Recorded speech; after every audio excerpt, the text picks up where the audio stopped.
janwa moro kendo bende penjo kae ni ere kaka mano chenro mano mar sirkal mano mar kawo hola ahinya to kata chenro ma sirkal nitiere godo mano mar kawo hola ere kaka o affect mano chenro mano mar jogo maloso mwandu ahinya to e yudo capital maginyalo loso godo mwandu gi kata maginyalo konyo e nyayo godo chenro mag tich mapile ka pile.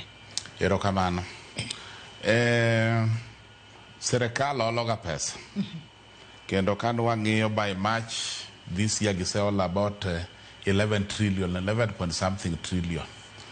To makosa batimore ahinya ni wayudo ni sirkal over half of that money, about 6 trillion, giolo locally. Gikwayo benki manie Kenya ka. Koro ka giolo pesa gi e benki ma Kenya kae, government iluongo ga ni risk free e dho ngere, risk free borrower. En ng'ama ko lito in gadier ni dhi duoko ni pesa nino. Koro ka sirkal timo hola mang'eny e loko ka, e banks ma Kenya ka, ngiso ni benki gibiro ringo to miyo sirkal pesa.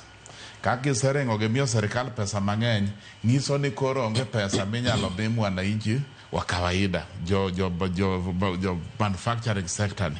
Pesa madong maginyalo olo, koro tin ahinya, kata onge.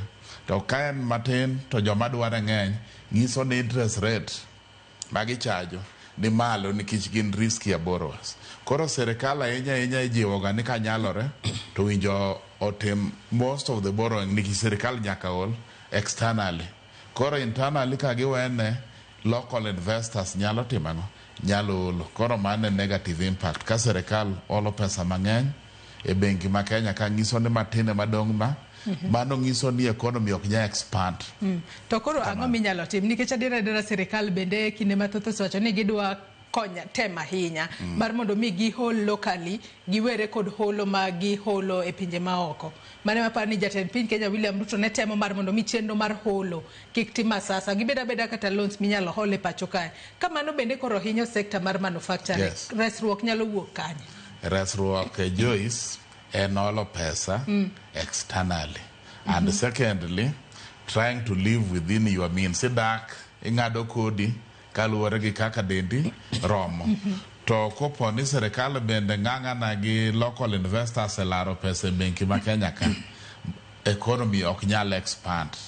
Mano world over. So winjo giol ola ka nyaka giol to ng'enyne giol oko, to ma domestic ni owinjo bed minimized. Ka giolo mang'eny domestically ka, I'm telling you, the sector ni ok nyal expand, to the economy be ok nyal expand.